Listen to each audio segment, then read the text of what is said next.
Good day po, teachers and other government employees. So, welcome back po dito sa Learning Park kung saan po tayo nag-share ng latest DepEd news and updates and free learning resources. So, ay share ko lang po itong bago pong update na nilabas po ng GSIS dahil mas malawak na po at marami pa pong area ang pwede makapag-avail ng kanilang emergency loan. So, punta po tayo sa kanilang Facebook page. So, nakapost po dito yung mga bagong area na pwede na pong makapag-avail ng emergency loan for calamity hit areas. So, for July 25 to 2025 to October 24, pwede na po mag-avail ang mga nasa municipalities of Cainta, Montalban, San Mateo in Rizal, cities of Malabon, Marikina, Las Piñas, Navotas, and Valenzuela. For July 25 pa rin po to August 24,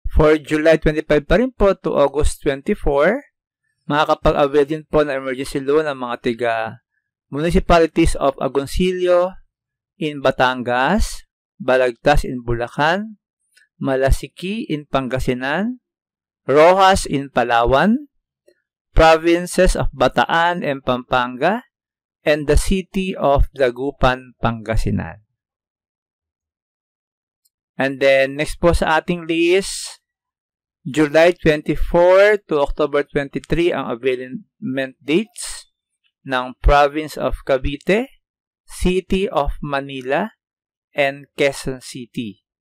So, kung maalala nyo po, ito po yung nauna ko pong video rin po. Mga nauna po nabigyan ng go signal para po makapag-avail ng kanilang calamity loan. Then also po, July 24 to August 23, Pangasinan. July 17 naman po to August 15, Province of Siquijor.